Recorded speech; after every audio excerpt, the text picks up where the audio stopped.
Welcome back to another issue. I'm Beastie Boy, I'm Table. I'm Red. It is I, Shino Brando. and for today we begin to dive in, forcing ourselves to watch the cinematic EU. The first movies we'll be getting into is Man of Steel and BVS. So in this series, we're going to be going 2 movies at a time. Unfortunately, we had to front load the stinkers.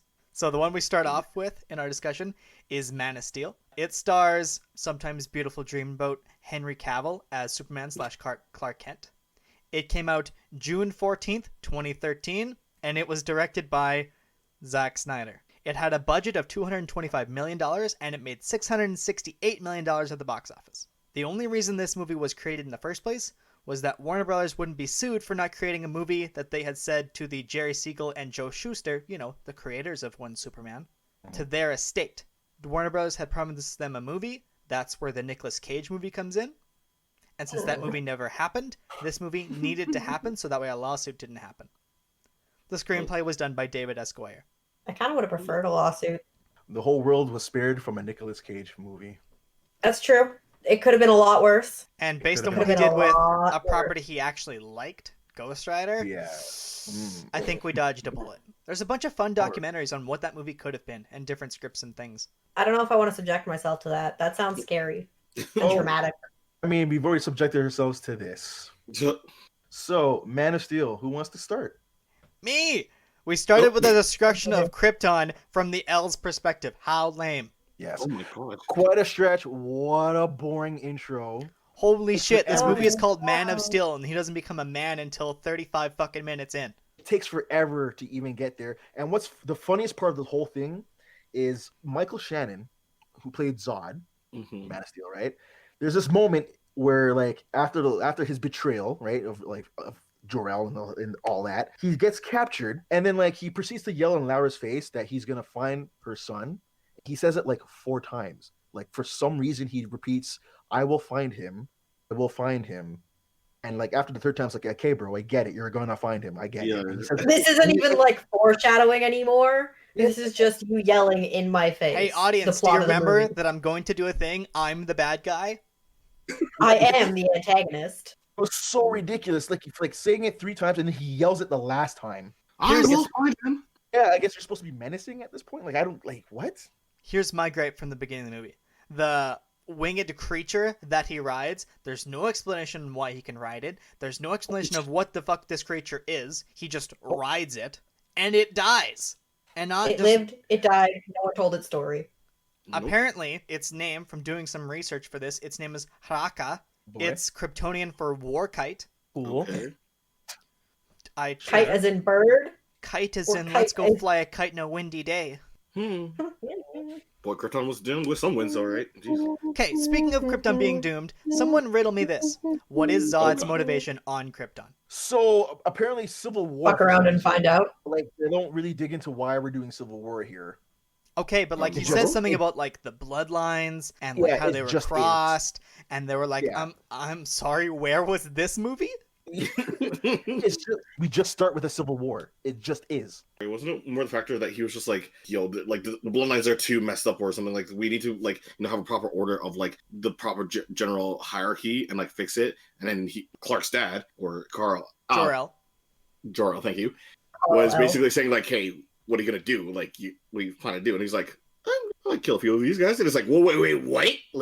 Wasn't it the Yeah. whole premise of that? As Zod's a racist, we get it. I know. See, I get that he's a Kinda racist and he's crazy. supposed to be an antagonist, and there's a lot of let's not beat over the bush with it. There's a lot of Christ motifs in this movie, Yes, of course. and It's Zack Snyder. Of course, it's Christ everywhere. right, Mm. and also Zod is supposed to embody a little bit of a Hitler allegory. Yes. Zack Not Snyder subtly. Zack Snyder has officially stated this. Okay. But what part of the bloodlines does he have a problem with? Does he have a problem with Kal-El being the firstborn of a natural birth? Does he have a problem with the mixing of the races? Is there more than one race? Is there more than one stature? Who knows? Is it? It's Can you not- explain your racism? Yeah, is Your it weird class space related? racism? I'll give you this simple answer for multiple choice. It's E, everything. Because I guess so. he's mad for no reason. So I want to just express something real fast. We don't really have to get into it too much, but Red just mentioned all of the over the head with a stick Christ allegories. Yeah. And can we just like acknowledge how fucking rude it is to use a character created by two Jewish immigrants to describe in part their experience as Jewish immigrants as a Christian figure? That's weird. That's weird and bad. Snyder, what the hell? Especially when you're taking from, like, Frank Miller is not the nicest man, so I've heard. And gentle way to put it. And he can also beat things over with a stick, and by that I mean the point. So when you borrow from both sources and mix them, icky. You have to keep in mind that Superman is literally an allegory Christ figure. He's Jesus Christ in primary colors. He gets used that way a lot, but like it feels weird given its origins. And every time it comes up, I actually get a little bit weirded out by it because I'm like, this doesn't really seem like an appropriate use of this character. But like Snyder's not the only person to ever do it. It's just he did it a lot. Yeah. He just loves using it for, I guess, cinematic reasons. Right, we're gonna get to that once we hit BVS. Oh yeah, once we jump movies. Oh yeah. So I got a question still from the beginning of this movie. We haven't even hit Superman yet. Okay, so the fun with that. So after we see Clark get blasted off into space, right? What do we do on Earth but see him like as a kid? And like we honestly don't need more origin because we all already know it. Right. So like you can the only thing we need is how antagonist comes to meet protagonist. That's all we need. That's all we need. So all the flashback we're getting through this whole film is not even almost unnecessary. It just is unnecessary because we don't need it. We already know it. We wanted to see a Superman film. We got about an hour and a half of Clark Kent and like a sprinkle of Superman. If you think about it compared to other superhero movies, it'd be like if you had a Batman movie where after we had the watch the Waynes die for the 7th time scene. 18th time this year.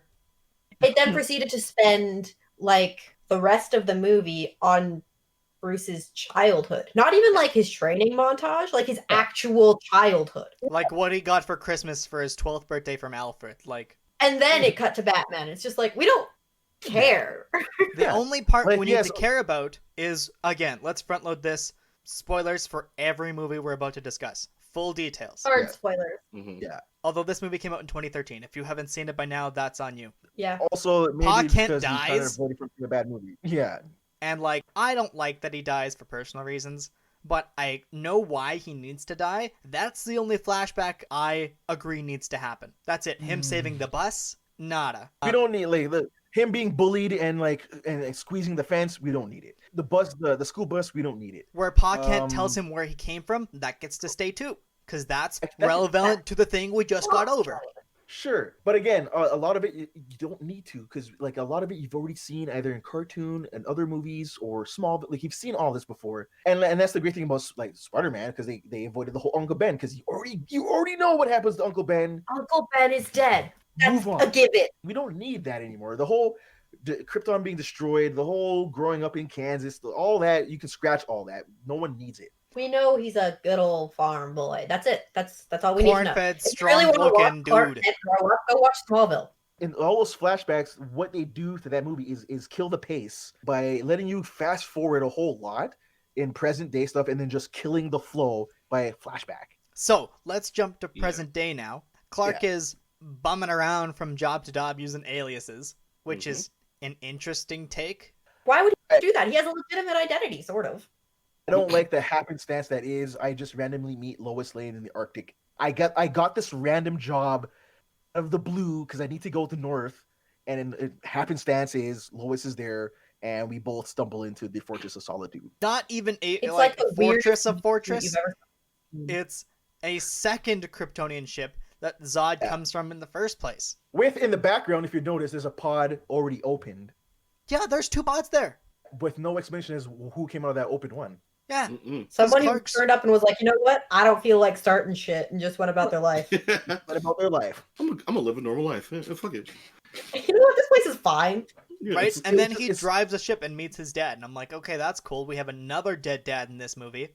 Oh, yeah. Dead dad times 2. Good dads. It's stupid because like he goes and he stumbles in the ship, and like this, I can't remember what the robots' names are. Doesn't matter. Oh, Doesn't matter, but like they attack him. He does something Kryptonian, and then they stop attacking him. Lois stumbles her way in there. She gets attacked, and then he saves her. Full face scene, and we're just gonna cancel the entire mythos of Lois, pre-knowing Superman. It's just Lois knowing Clark. It's now we're just fast forwarding all that, and we know that Clark is Superman. Period. Just is.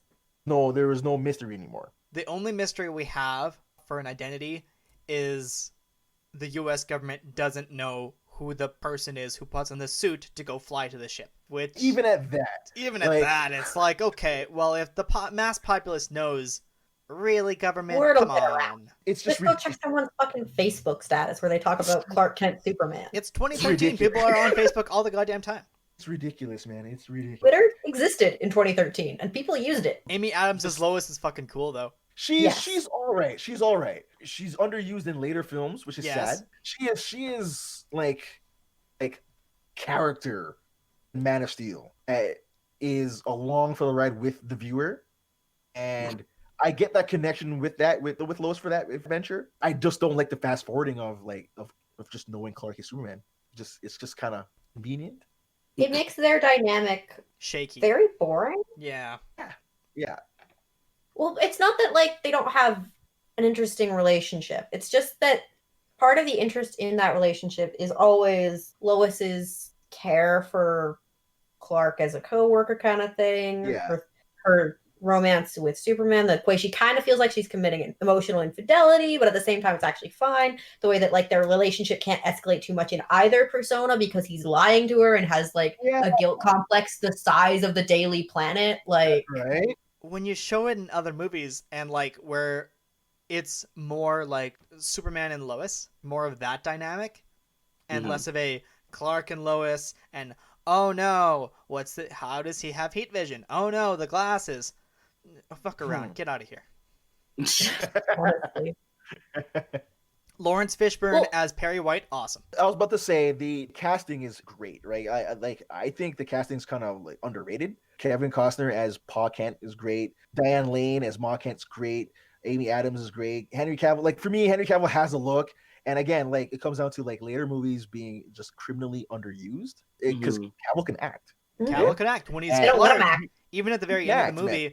Yeah, totally, I buy that. Of course, he can act. It's just what he's given. He's got to do what the script tells him, right? But casting has just been for me. It was solid on all parts. Even though Michael Shannon didn't really like his time on set playing because he doesn't really like doing superhero films and all that stuff. He's not into it. His casting as Zod was great. I liked him as Zod for sure.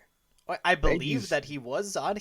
He appeared evil enough. Oh yeah, he had the look, he had the sound, the tone. The casting can almost give it a full chef's kiss. Table, you had something before? Yeah, well, it's just that for a movie that spent an hour and a half up Clark Kent's ass, the writing doesn't actually seem to think Clark Kent's a real person.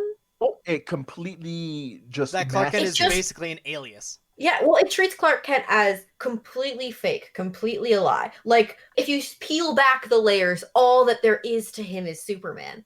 And that's wrong. That's not right.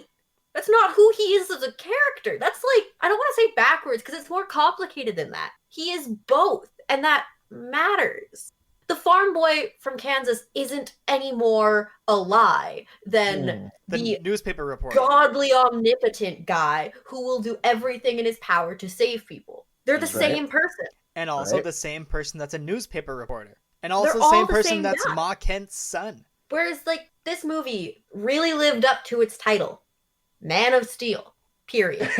Yeah, you're That's all he is. Right.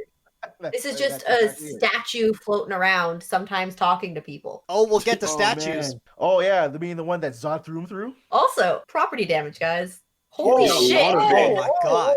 Man, that whole receipt was taken care of by Lex Luthor. I'll tell you that right now. Something better of. We'll get to Lex Luthor. They just, like, absolutely demolished their entire set. All of, like, Smallville, Jesus Christ, that little town, before they even got to Metropolis, that little town got trashed the fuck up, okay? man, leave it to Snyder to make an action sequence happen. It does happen, and he does make things look like it bounces right off a comic panel. Like he gives you all the right angles, he gives you all the right action out of it. But yeah, no table, like property damage is like you said, it's sky high, man. It's higher than they go in this film. It's hard to think in They the went to force. space. I remember there's that part where he like straight up chokes Ma Kent, right? And then like Clark just comes out of nowhere and just like tackles him, and like he just puts him through like a silo. I'm just like, that's someone's livelihood, man. Like what? Dude, are you gonna put that back? Or that's your own mother's livelihood. Like, what are you doing, man? What's No happening? wonder she lost the farm. Jeez. Okay, so I want to ask you guys a question, okay? Go for it. So you guys seen the movie, obviously. Where the fuck did the home come from? 8 months later in the next one? Yeah, yes. There's only so much insurance money can do, and like I don't know how But like, fast you can it takes build a time house. to build a house. Well, Yeah, here's my thought, um, right? Because at the end of Man of Steel, he's Clark Kent as the reporter being a freelance dude. Okay. The man can fly and can Yeah. run real fast. I You mean, just think he built it? still, man. I think he helped his mom. Well, he did 90% of the work, and he helped his mom rebuild it. I guess Why it I mean, looks for- nigh identical in the next movie, Mhm. I don't have an answer for. Maybe he's just real nostalgic. For comic book sake, we'll say because comic book reasons. Yeah. Mm. Comic book logic. You don't question it. The hell? It's just there. Yeah. This movie only gets one of those, though. Because I've got a question.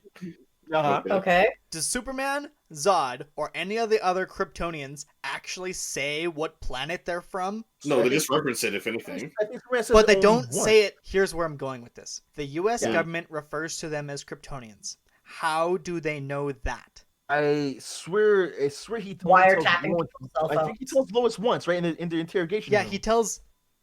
I believe he tells her in the interrogation room. Mm, I think he does. He goes on to explain the S on his chest. And she's about to call him Superman. and he Yes, gets cut because off. then he's like, if on my home planet. Oh, well, he says on my home planet. yeah, on this my means- home planet, I don't think he says Krypton I or don't- Kryptonian. I don't know. And I remember the Kryptonians making first contact by some like via taking over your TV. But they So don't I'm not say sure if the anybody- word Krypton or Kryptonian. They just say they're from a different planet.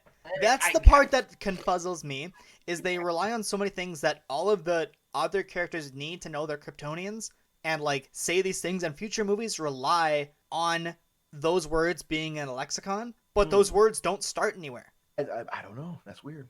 They forgot something in the I'm script. trying to think back, but I can't. Like I'm giving you scenes, but I'm just like maybe they said it I there, wrote and I'm notes like, on notes on notes, and I'm telling you they don't say the word Krypton or Kryptonian to anybody but So- Lois. Maybe. If so they say then it the to Lois writers- inside there, then somebody would have done notes, and then it makes sense how Lex knows that he's a Kryptonian. Yes. But if that's not said until they're fighting, Where did the word come from? Where's your vocabulary? Why does everyone know this? right? Why are these premises just here? Yeah.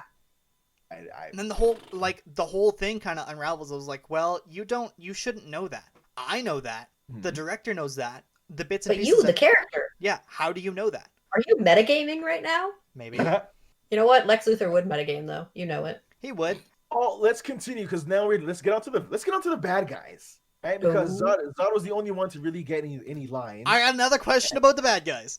So, when Krypton explodes and the Phantom Zone that the Kryptonians put Zod and all them peoples in, Mhm. and it's powered by Krypton, when Krypton explodes because they know it's going to explode, why didn't they just strap them to the planet? Who knows?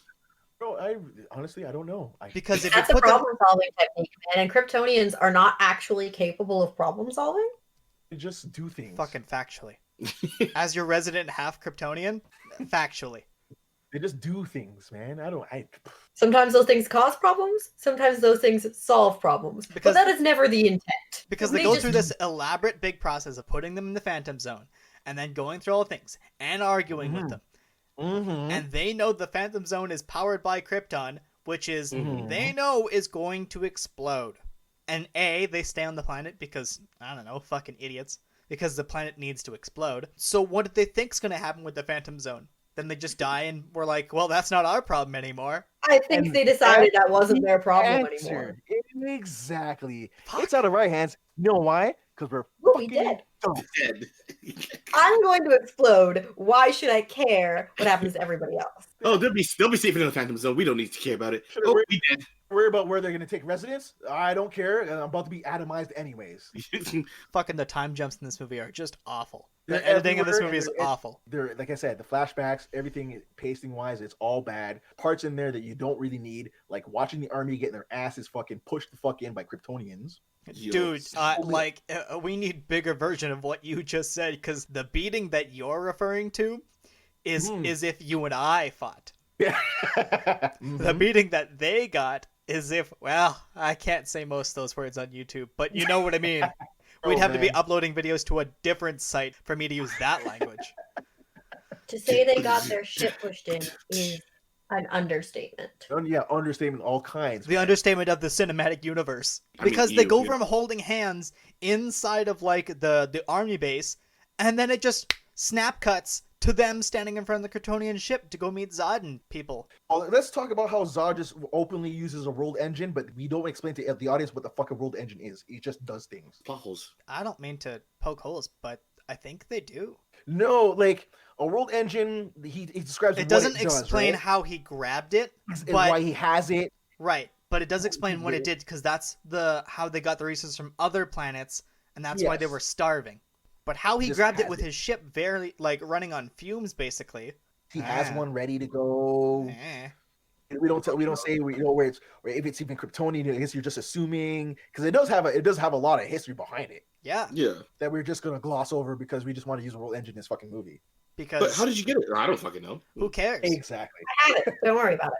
How does it work? We gotta How get- did we generate a black hole? I don't know. Science reason. Look, when you fuck up science real bad, black holes just appear. Don't worry about it. Shit. Totally natural. We shouldn't question this because I mean Batman had bat shark repellent. That's another. Okay, but like, listen, that could make chemistry sense. Okay. that can. I You're It not wrong. could. Yeah. It could. Yes. It's just the equivalent of bear spray, but aquatic. That's fine. Exactly. Somehow, scientifically. Explain to me how you it's- reverse engineer a ship to make a black hole. I don't See? even know. At Yeah, least it's Like, you're gonna have to have some introduce me serious to a character. physics Her fuckery. soul's purpose is like space tech, but you couldn't give him this space tech because guess what? Mhm. It's not from this fucking planet. He's got Who can no afford this? idea. Nobody. Don't worry about it. Again, It's not important. the explanation is we're Kryptonian. We just do things. We have science. Wait, but how did you? We have science. We just do it. Do you not see how we make babies over here? It's not Oh, even shit. natural. It's a fucking tube underwater, man. That's fucked up. That's the entire God, reason for this Matrix, whole is that plot. you? Because Jor-El took the Codex, put it in his own goddamn son for no Uh-huh. reason. I don't understand Uh-huh. what No his son reason. was supposed to do with it. Son, I'm gonna give you all the GTA cheat codes. Hello? Are we talking about the Matrix or what? Thanks, Dad, but I didn't get the game. Exactly. Shit. Exactly. Shit. I was so accurate. That's what he did. But No, for real. No, It's- seriously. It's exactly what it is. Oh, I know. He got And all it the hurts. instructions, but he didn't get a thing to play with. Yeah, I know. And it hurts because it was so accurate. Listen, okay? Hey, here you go. Use this. Wait, but how do I? Oh, here you I go. give you Konami code, but this is a Capcom game. Like, Fuck. My guy, I gave you a Joy-Con, but we put you in front of Dreamcast. Like, Crazy. this is Joy-Con, but this is a Wii. no, that's at least from the same company. No, this is Dreamcast. No, fuck around. Okay, so here's the cheat codes for Tekken, but this is Street Fighter 2. No, this doesn't work. It'll be the same thing. No, what? But this is Pong. Yeah. Oh. Okay, but like, so Wow. Superman grows as like a person, and we get a quote-unquote character development, and like we establish his Fake. moral reasoning. Dad died, and he knows he's not from this earth, which are things that like Um, Superman lore sets up really well, and it gets points for doing some of that. But the people on Mhm. Earth grow hateful to their savior. We just are full of resentment, I guess. Again, all this will lead up to pretty much the entire society was lived up in Lex Luthor, Batman vs Superman. All that coming negativity was literally like Lex Luthor was everybody in society at that point, right? Like everybody who was just hating on Superman, like Lex Luthor was like the vocal point of all that shit, man. And when we get to him, like there's points of him that I do like. We'll get to that because man, he's an easy dismissal, but like there's a little bit more to him than people think. So What else do we have on Man of Steel? again, destruction, Magnifique, action, Magnifique. That Oh. you guys get to the end and that whole controversial ending that we had that people still kind of disagree on today. I only have one tiff, Go ahead. and it's only with the way Superman Mhm. gets his powers. Mhm. Yet, odds Oh group, yes, odds yeah. group Go on. Yeah. fucking adapts to Earth much Immediately. motherfucking faster. Yeah. Like, oh, sweet, Much cool, fucking powers faster. now. Exactly. And it was like this mainly Zod. I was gonna say the right hand command, like the chick. Yeah. I forgot her name. Fiora. Yeah, Fiora. But like, let alone that, like Zod just adapted and was like, oh, he's going through this shit. But like throughout the movie, they give him the most like stupidest plot armor, Mhm. and he adapted to his abilities. Quicker than Clark. How? Who lives there? As Zod takes his vitamins. No. Clark lived there for how many years? Again, At since what? at Like least almost by 22, I believe is what they say out yeah, loud. like at least like birthed, right? Like at least since since being a child, right? Uh-huh. Mhm. This motherfucking Zod comes to this Mm-hmm. planet one day. Figures that shit out. Stands there, assumes the Christ position for 6 seconds and goes, heat vision. And then later on, he's on the skyscraper building that's being like still fixed, and then he's just in fucking 10 seconds able to start floating and flying, motherfucker. How are you this quick? What have I told you is powered by anger? You fucking no. Then he's not fucking home. Get out of here. I've got a movie reason for you. Not like an in-universe ahead. reason, but a movie reason. Oh please, let me hear The that. movie has to be so long, so we need the villain to do something else because he's getting his ass pushed in. Yes, exactly it. That's the stupidest plot armor. Then. Oh, I'm getting my ass kicked. What's this? I have heat vision too. What's this hope? I can do something with that. Anyway, so Zod gets he gets trigger happy with the heat vision because I mean heat vision is cool, right? Yeah. So then we get to the final moments here. Mm-hmm. Fighting in what is it? A museum, a train station? I have no idea where the fuck they were. I thought it was like something like town hall or some shit. I don't know. I remember something, but for some reason a family was cornered as fuck. somehow. I think it's a Right? museum. And yeah, I think it's a museum. And they get cornered and like everybody else escaped but them. And then Zod, I guess, decides to ignore Clark now and decide to put him through an ultimatum of join me or I kill them, which makes no sense because you're in a position where you're gonna get killed anyways. So like putting an ultimatum was like just kind of dumb. It was like- because it's mandatory for the villain to be like, wait, what if we teamed up and we're evil together? And the hero has to prove that they're righteous and good, TM, by We could rule refusing. this world. I think Like, I've got the same problem that everybody else does when they saw that scene was like, you could have ended this with a neck crack and you didn't the whole time. Okay, right? Oh, the fact that because he's not supposed to be a killer, right? He's not trying to kill, right? Not wantonly, anyways, Put him in a so sleep he's hold then. trying to- Obviously, you know these moves somewhere. right? Like Mhm. he's trying to avoid it. I mean, like Put him in a half full Nelson. Like, let's go. you literally can physically fly. So you mean to tell me that you couldn't just fly this guy out from burning this whole family? Like it's just the whole concept was just dumb. Like join me or I kill them. So what? You've killed a fucking 1,000 other people. Like There's been a lot of deaths so far. Like, is this where the line is? as if you now jeopardize the lives of these 4 people now is going to sway me to your side after like I don't know the 10,000 people you've already fucking killed through this entire day. And Movie this reason. point gets further spat on in BVS Mhm. in a scene with Lois when he saves her. Oh yeah. I'm not going to go into it because we're not there yet, but when he saves her, he kills those people. Undeniably, they're dead. They're dead now. And it's 100% his fault. So, like, what changed in this specifically stated 8 months from one movie to the next? Who His knows? humanity? I don't know. The writer, maybe. So, on that note, Before we go on, okay, so let's just put a final stamp in this movie. Let's do a little rating system. So, Okay. So let's give this one a little gender score out of 10. You want to give this out of 10? 6. Like, it's fine. Mm-hmm. yeah, better- 6.5. It's got good Okay. points. It's got good notes. All the pieces are there for Superman and Zod and Lois and Ma Kent. Ma Kent, best character, by the way. I was gonna say 5.5 or 6. Like I am gonna give it a decent 7. Go wait, what's your 5.56? it's still good. Like it's decently watchable, right? It's just the fucking plot armor and different shit that wasn't making sense and flashbacks unnecessary put into certain points. Yeah, for me, it's flashbacks are over the place and disjarring. Some continuity areas here and there. The overall just pacing of it, like is just quick here, slow here, quick here, slow here, picks up, Mhm. slow down. It's a bit too much of that. So for me, it's not totally bad. It just loses a few marks for like it's almost. And Zack Snyder, this is on you, dude. It's almost like an amateur film. It shouldn't be. So I think we're kind of in agreement, like right in around 6 or so. Yeah. That's fine. All right, ladies and gentlemen, let's get to BVS. I'm gonna start with some, about the movie, and then we'll dive right in. So, Okay. I watched Batman v Superman: Dawn of Justice Ultimate Edition Same here. because the theatrical edition I did have access to, but this is the recut one. This is the one we were supposed to watch in the first place, so that's what I went with.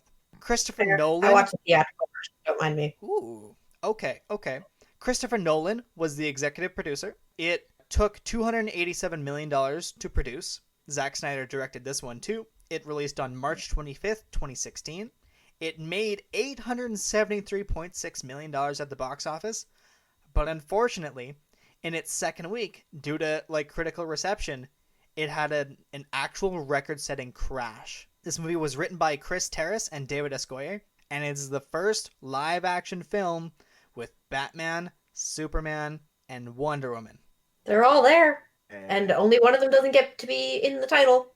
Yep, and it gets totally botched from the opening credits. So let's go. Let's go. We start this movie from the attack of the Kryptonians, but from Bruce Wayne's perspective. Random perspective.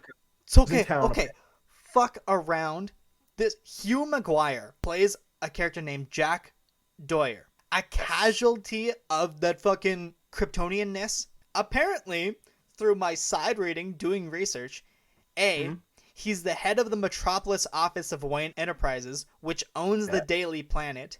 B, he's a character made up specifically for this movie because Bruce Wayne doesn't have anybody else to call to, and we don't want to kill Alfred. I'm like, who in the right mind? Why?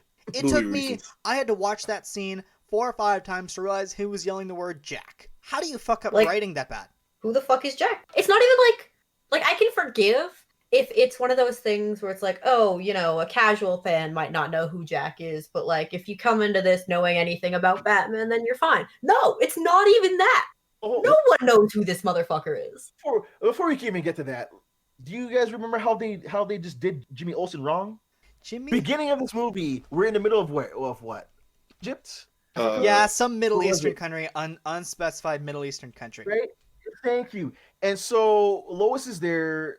Jimmy Olsen shows up. Apparently, he's a CIA agent in this universe. Fine. Thank you for giving Jimmy something else to do. He's got a GPS tracker in his camera and literally gets caught and gets his head blown away. So we just, take Jimmy and we just use him up for a few seconds and call it a day. Yeah. Jimmy Olsen looks like his favorite band is and always has been Florence and the Machine. It's so not Jimmy Olsen that it's so stupid to even give him the name just for name drops.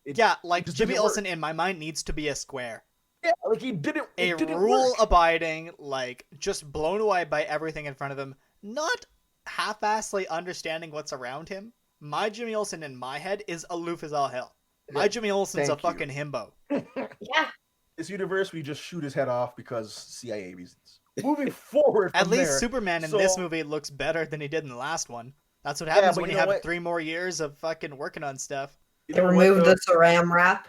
Yeah, no shit. You want to say 3 more years of working on stuff, but he still comes out pretty damn boring in this movie. And for a movie that features his name in the title, he's in it for less time than anybody else. Oh, I more mean just his costume looks a little bit better. It looks like they pulled the fucking film wrap off of the entire film. Dude, are you guys familiar with the sexy lamp test?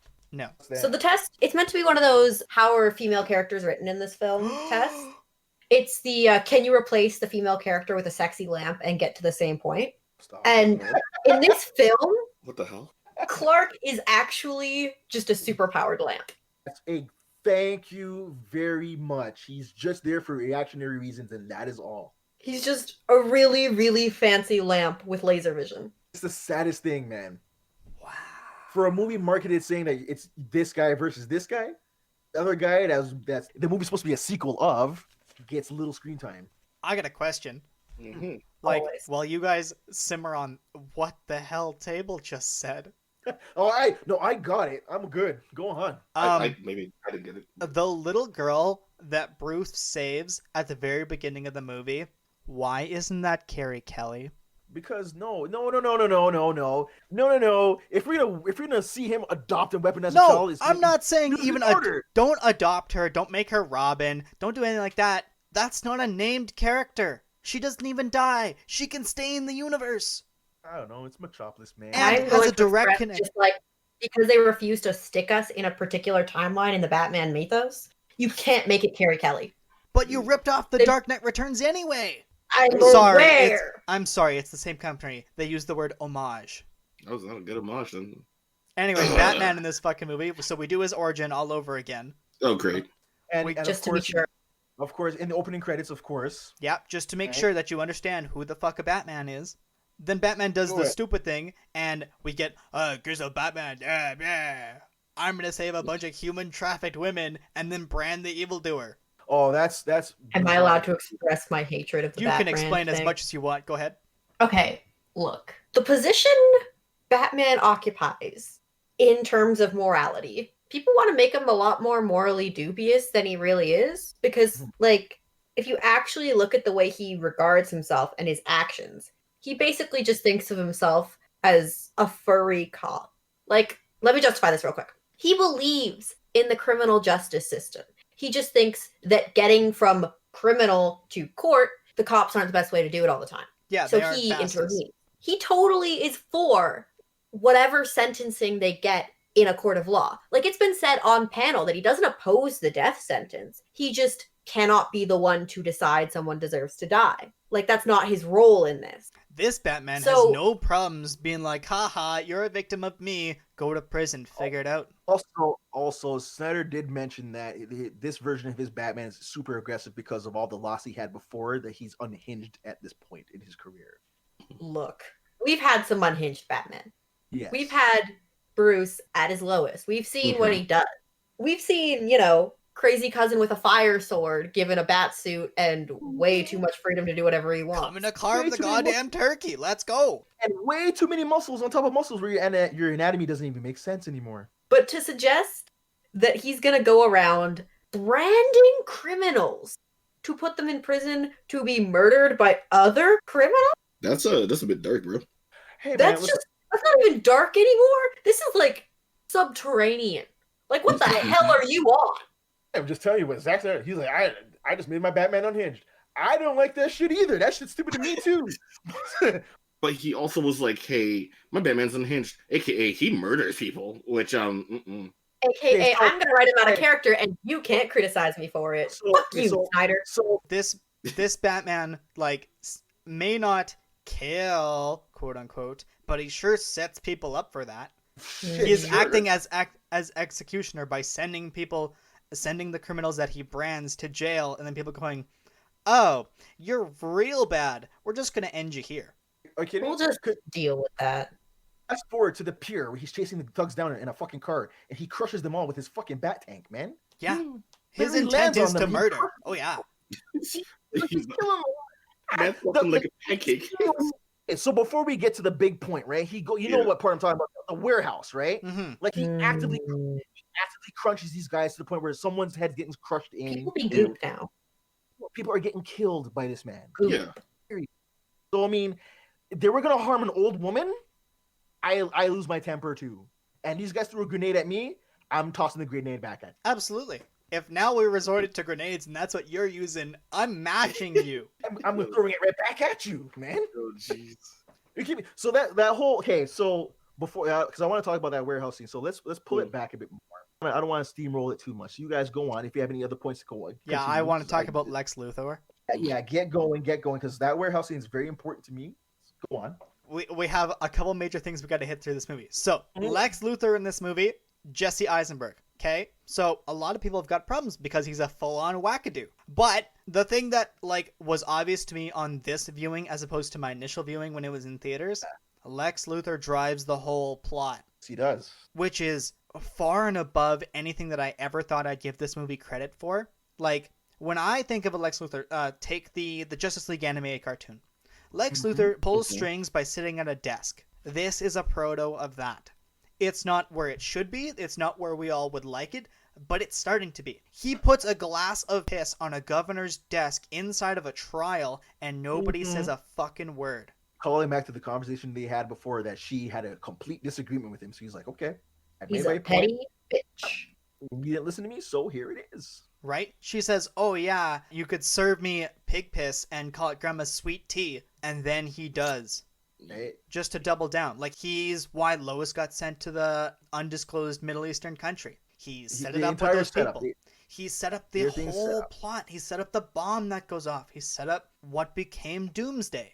Like, this whole movie is in his fingies. It reflects back to the point I was bringing up before, like about Lex. Like, Lex was the epitome of the American society. Like, everything he was doing was out of paranoid actions, hate. Everything that was going on with society, he was living up in one person. And he plotted for security reasons. And we got what we got out of that, right? Yeah. I genuinely enjoy this Lex Luthor. Me too, because like I said, like the first time around, I was kind of like, but then as I watched it again, he's literally a reflection of the people, and like it made more sense to me, and I enjoyed him a little bit more. The We live in a society. only tad thing I had with it, like, let alone his acting and like the depiction of Lex Luthor, right? Like, Jesse Eisenberg, I think did like a decent or like at least a good job for Lex Luthor's like persona, right? The little tidbit I think I had was a problem with certain, like, I guess, interactions. I guess was maybe the voice tone, and that was like maybe it, but that's just Eisenberg. Like, But his actions Eisenberg, and how he like moves and manipulates, like, I've got to give the guy credit for literally puppeteering the entire plot. if it was more like a deeper, like more like I don't know what other iterations I get you. but like other versions, right? Otherwise, I think he did a good job. Like, looking back at it, I was like, you know what, this isn't too bad. I like this Luthor. Like, this was pretty interesting. So I didn't really have too much of like a tiff with it. Really, it was just more just the like Lex how Luthor thing I do have a tiff with is where he goes to the Kryptonian ship. Well, he makes a deal with the government to get access to Zod's body, which he already had access to in a previous scene, so I'm not exactly sure how that happened. But I don't know either. He asks permission finally. Didn't they have to move the body? I think they had to move Zod's body. That's the thing that he wanted to get permission for. Okay, sure. But like, so he gets permission through conniving some more to get access to Zod's body and the Kryptonian ship. So, okay, that happens. Then he walks in the Kryptonian ship. He uses Zod's little key thing, which I appreciate the key things being important because it makes like the house crest be a thing that we're recognizing on purpose, which is great. However, when the ship is talking to him and teaching him things, we're missing a scene. And I promise you, we need a scene there. The ship says it knows like 100,000 different worlds. Give me how Lex Luthor knows things. Lex Luthor in this movie knows things he shouldn't know. How does he know they're Kryptonian until he walks on the ship and then the ship says it? Up until that point, he shouldn't know that word. Well, apparently in those 8 months, everything's been, it's like the Avengers thing, right? All that Chitauri stuff that's been left behind, they're scrapping and taking. So like the U.S. government's just got hands on Kryptonian shit from whatever that was left over.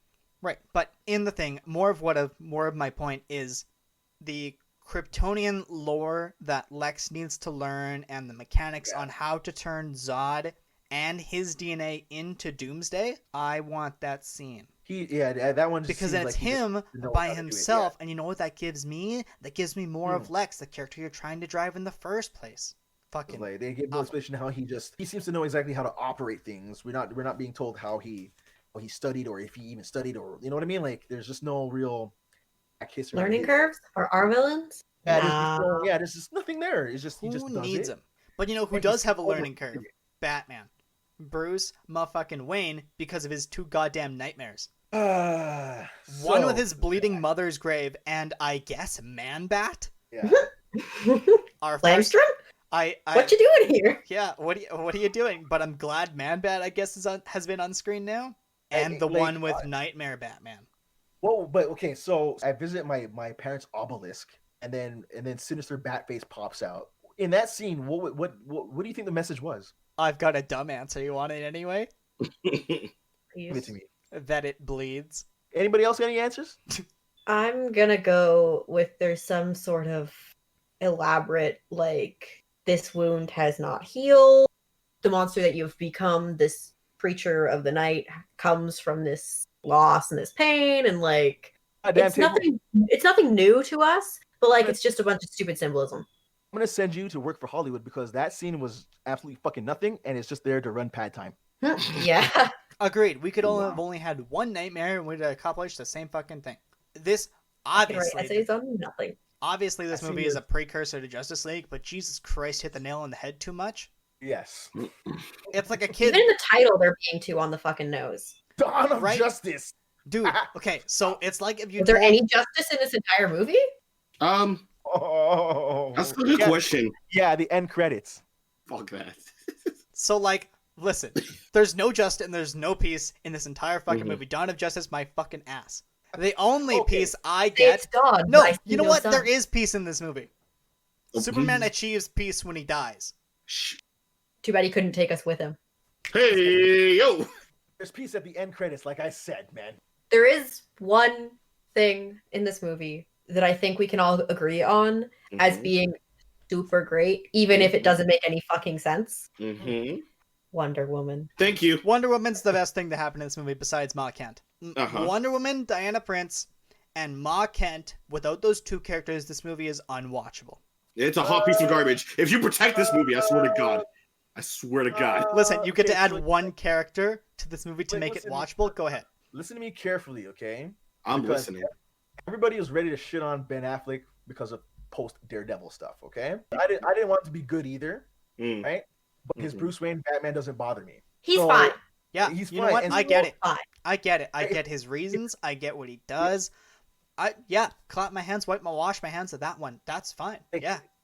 Here, like Ben Affleck being in that movie makes it a watchable movie too. He does an okay Batman. I'm not even angry with his Batman at all, or his Bruce Wayne. It's actually No, good on a stuff. rewatch, I firmly appreciate all the things he does. So for me, those three and Gal Gadot, of course, are the highlight of that whole film, right? As Because- always, casting. We talked about casting for Man of Steel being on point. Casting for this, other than, Jimmy Olsen, was great. All of these actors do their job. The only casting Jimmy Olsen got was a bullet to the head. What do you mean? No, sorry, you spelled that wrong. That's not casting, that's a casing.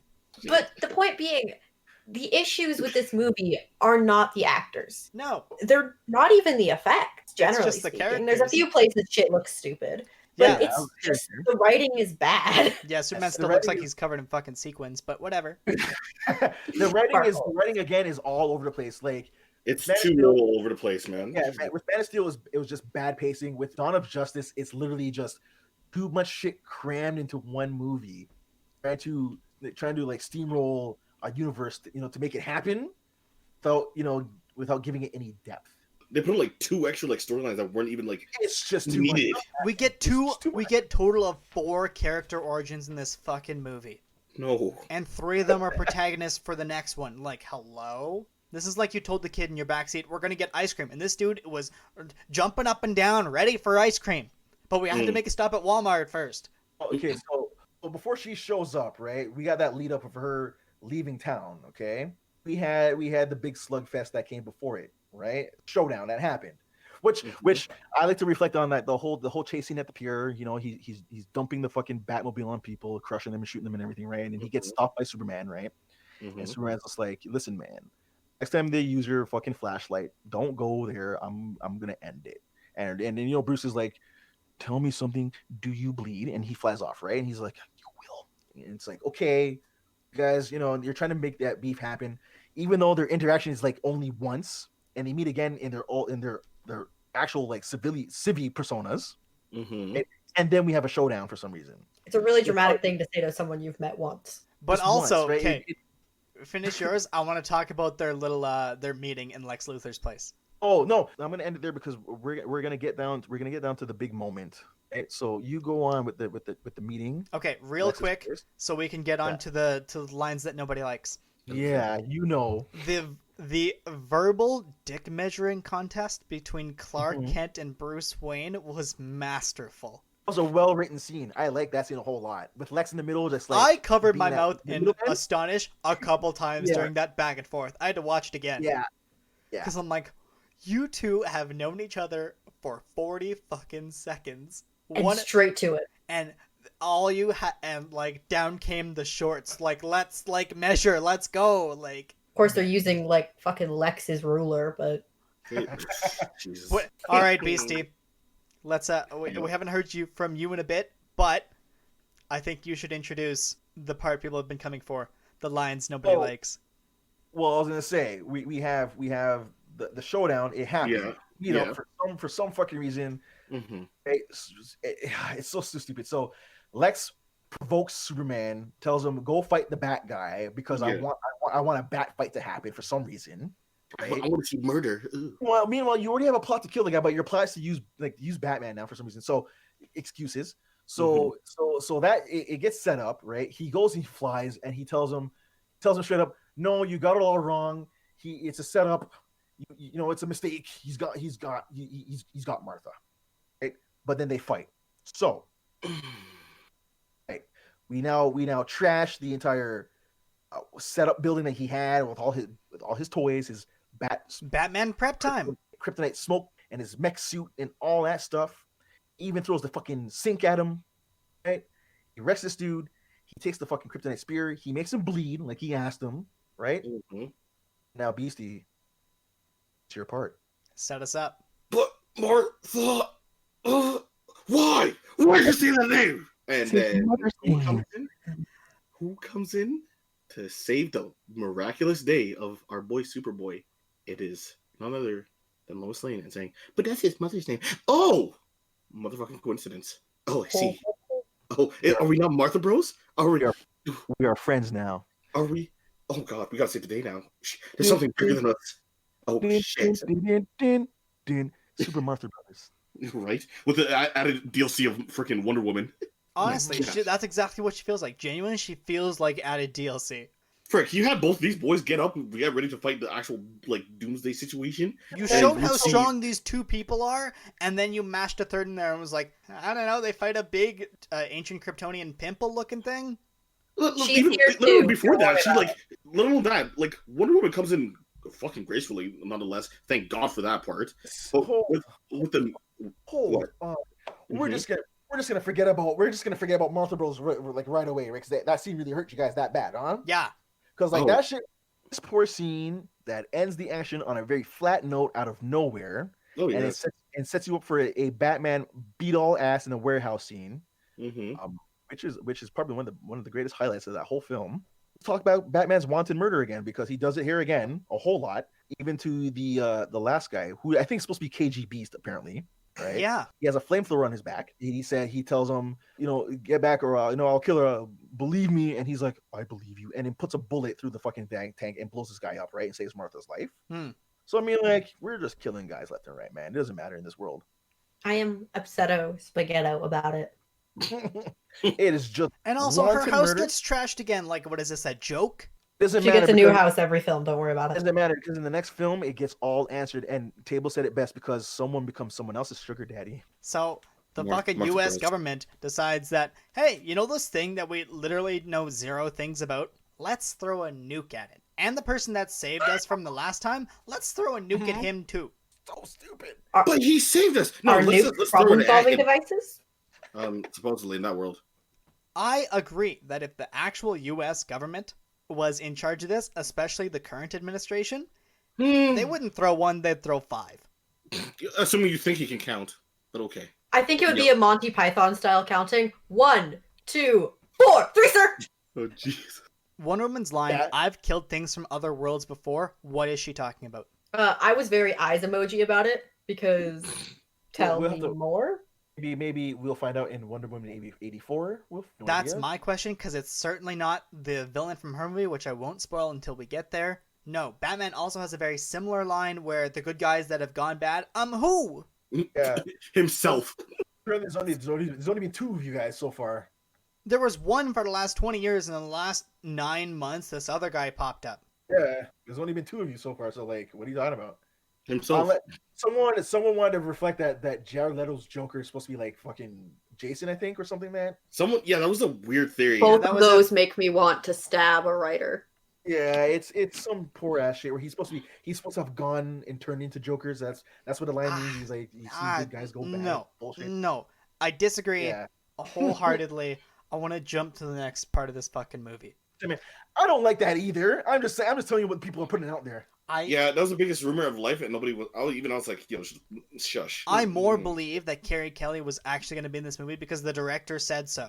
And also, the Robin, just to put it out front for everybody, It's Dick Grayson. Now it's supposed to be Dick Grayson. Yeah, we know that. It's Yeah. in a meeting, in a live stream that he conducted where he watched movies together on his platform that he does all of the other things. I think it's Vero or something like that. He said Richard, and it was like Dick Grayson. He said, "Yeah, done. That's Dick Grayson." So as we pilot ourselves towards the end of the film, we have the spear going into a now metamorphized like Doomsday. Before we even get to that, so like you said, Yeah.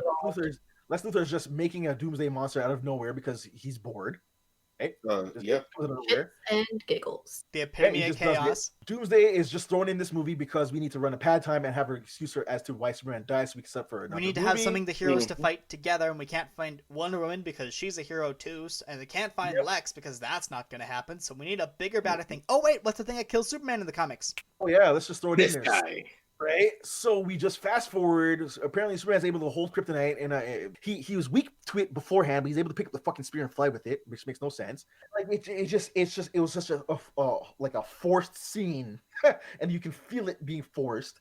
The whole ending of it's so like it's melodrama that I hate to see. At the very end of it all, where Lois runs in to see his dead body there's like numerous crosses in the background. There's crosses in the background. Subtlety. Thy name is definitely not Zack Snyder. There's crosses in the background. It looks very similar to the scene from Crisis on Infinite Earths where Superman is holding Supergirl. It's very reminiscent of Death of Superman, where she's cradling his dead body in her arms. That too.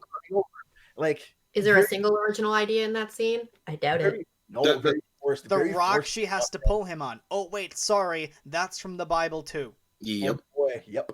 I was gonna bring that up because that one was very replicant of one scene, and we. Oh, yeah. No. I see your Christian allegories, and I am not impressed. And I raise you. How about you don't? Let's just stop using them, please. So Superman dies. It's sad. There's 2 funerals. Kind of still don't understand why, but that's just me. Oh, listen, man. Okay, I watched all these films, and I again. So the mistake here was we buried not only Superman, but we buried Clark Kent also. Yeah, which one has the empty casket? Exactly. There were witnesses there, man. There's witnesses, and Does Clark's have a mannequin? Clark's casket had a body in it. It was in the house. They had a wake. It was in Martha's house. It was there, open casket. So like they buried him. And just like when we get to Justice League, it happens. But like again, like I said, Clark Kent's death gets glossed over as if it doesn't even happen. So don't worry about it, he's fine. He got better. I've got a point on that. In the newspaper, in Perry's hand near the very, very end of the film, it says the loss of one of our own, and it shows the picture of Clark Kent where they attribute him dying in the rubble from the death. But his body was in the casket. Yeah, that's Perry was there. Was there. But like they acknowledge he's dead. That, that's all I've got. That should be a closed casket funeral, and yet dude got mangled. His body was visible in an open casket wake. Which they immediately buried right after the wake. How is he alive now? And no one's questioning this. Here's my question: how do you take one of the most influential Superman stories, the death of Superman, the thing that brought in countless people to even go into a comic book shop in the first place, the thing you're ripping off in the very second place, and spit in its face? Oh yeah. They didn't even do it in like half a movie. They did it in like a quarter of a movie, and then mostly in between movies. That's atrocious. Very bad. And like again, the continuity being poorly, presented between each film, and then like between BVS and Justice League, because like again, Justice League is now considered 2 different movies. Right. So just to put this on Front Street, sorry to interrupt you. When the Justice League Snyder Cut from HBO Max comes out, we will tack it on as an extra in this series. It'll get its entire video by itself. Because we're gonna have to dissect that one too, because it's 2 different movies apparently, and again, the continuity errors we had in Justice League will probably be corrected in Snyder's Cut. Hopefully, I don't know. We'll see. All we know is we do get a Superman in a black costume back from the dead. So, which again, I'm hoping that spat on the return of Superman. I'm hoping they give at least a better explanation as to like being back to life and all this stuff that went down to get Superman back to life and all that stuff. And I just do it correctly, kind of, hopefully now. It'd be hard to do it worse. No, I mean, you can don't get say worse. that. Don't say that. Mm, We got Can this get far, worse. didn't we? Yeah, Hmm. at one point, we're gonna have to cover David Ayer's Suicide Squad. So on that note, how do we? actually, I won't be watching that one, so yeah, fuck that y'all. one's that one's tables. So what do we rank BVS? 2. I'll go fuck. last because 4.5. Generous.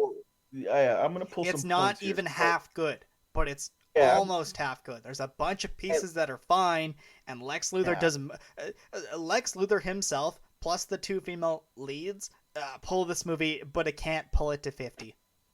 You know, I like things of it, like Lex was all right, and like I like Ben Affleck, and like Gal Gadot was cool, and like little setup of Aquaman and Flash were some cool little scenes and stuff. And again, cinema-wise, Entirely irrelevant, but sure, thanks. when it comes down to cinematography again, when it comes down to throwing down the action, it still does its thing on screen, so it looks good in that aspect, I suppose. Long haul to get to where we were going, took forever to get there. Jesus Christ, was it? Yeah, and overall confrontation between the two of them is a very short payoff. It is like getting teased by a Bangkok hooker and getting nothing out of it, man. It's just a very empty movie until like the last maybe 45 minutes. So overall score, this bitch gets a 3. Table?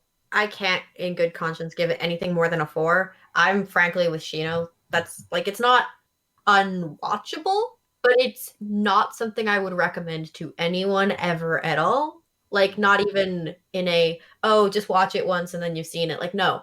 Go online, find the clips with Wonder Woman in them. Watch those. That's it. Just look for the cool scenes. That's all. Yeah. Like, you don't want to watch this whole movie. But don't it's, even watch the whole thing. like we said, it's not, the casting is good. The actors are all good at their jobs. The effects look good for the most part.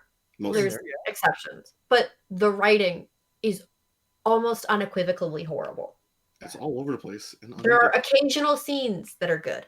There's occasional dialogue that doesn't make you want to rip out your own eardrums. But like, definitely not enough to pull you all the way through this entire, like, the runtime of this movie. No. No. So you're at Superman is a very, very fancy lamp. Yes, again. He's just a really cool lamp. Batman and Batman VS, smashes his light bulb. Batman v Lamp, Dawn of Justice, like. Oh. Yeah. Again, Dawn like of Just saying, Ass.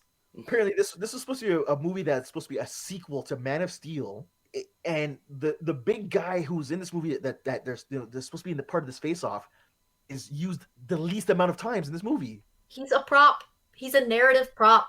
So bizarre. He has less lines. I think accumulated his line time is like 7 minutes long. Wow. It's just bad. Like, I'd give it a 3 as well. Like, fuck it. All right, and Beastie, where do you sit? A solid motherfucking 3. The only good thing was like Wonder Woman for me, and that's mostly it.